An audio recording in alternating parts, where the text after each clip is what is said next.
हैदराबाद के आसिफ नगर इलाके में एमजे क्लासिक फर्नीचर शोरूम में अचानक भयानक आग लग गई। आग की वजह से शोरूम का फर्नीचर जलकर खाक हो गया। खुशकिस्मती से किसी जानी नुकसान की इत्तला नहीं मिली। इत्तला मिलते ही फायर डिपार्टमेंट और पुलिस मौके पर पहुंच गए और काफ़ी देर के बाद मेहनत करने के बाद आग पर काबू पा लिया गया। शोरूम अपार्टमेंट बिल्डिंग में इस तरीके का हादसा होने की वजह से वहाँ के रहने वाले लोगों ने परेशान होकर फ्लैट्स खाली करके महफूज मुकाम पर पनाह ली। आइए इसकी रिपोर्ट हम आपको दिखाते हैं। तो आज विजयनगर डिवीज़न में आसिफ नगर एक्सरोड के पास एक मुझे फ़ोन पे इतला मिली कि जोहर के नमाज के बाद यहाँ पर एक फायर इंसिडेंट हुआ, जिसके फौरी बाद मैं एसएफओ बोयनपल्ली सीआई हुमायूं नगर को इतला दिया और वहाँ से एम्बुलेंस को इतला दिया। ये तमाम फायर ब्रिगेड, पुलिस डिपार्टमेंट और तमाम अमला यहाँ पर पहुँच चुका था और यहाँ के हमारे इब्तदाई सदर मतीन साहब, उनके साथ आसिफ साहब, इमरान साहब, शाहवली साहब, रहमत साहब, ये तमाम इब्तदाई के सदर मुतमदीन और जमात के एक्टिव वर्कर्स है।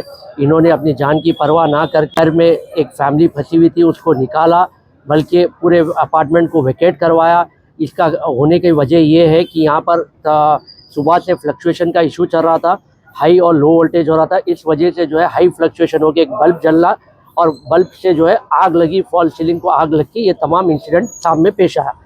तो मैं आसिफ नगर एई से भी बात करा, इलेक्ट्रिसिटी डिपार्टमेंट के, कि ये फ्लक्चुएशन बार बार क्यों हो रहा है, ग्राउंड फ्लोर पे ये फ्लक्चुएशन हुआ और ये क्यों हो रहा है, इसकी तहकीकात करने के लिए मैं इमीडिएट ऑफिसर्स को एई को भी इतला दिया हूँ। और यहाँ पर मेरे साथ ही जमात के सदर मुतमदीन एक्टिव वर्कर्स भी मेरे साथ हैं और जिसका माली नुकसान हुआ वो भी मेरे साथ है। आप उनसे भी, शकील साहब से भी सुनिए तफसीलात। मैं शकील साहब की जो माली नुकसान हुआ मैं उनके साथ खड़ा हुआ हूँ।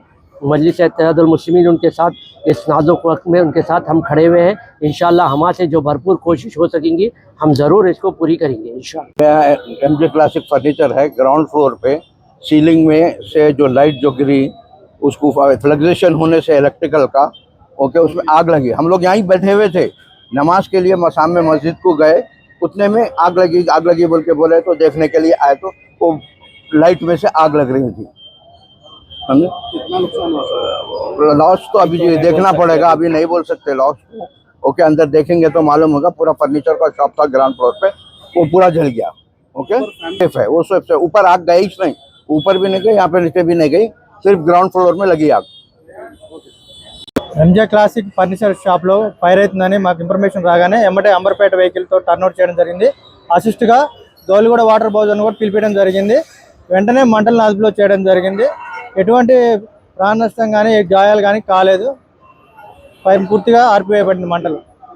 సార్, ఇప్పుడు దీని మీద మీరు ఏం స్పందిస్తారు? తనిఖీలు చేపడుతూనే ఉన్నాం, నోటీసులు ఇస్తూనే ఉన్నాము, మా ప్రాసెస్ చేస్తూనే ఉన్నాము।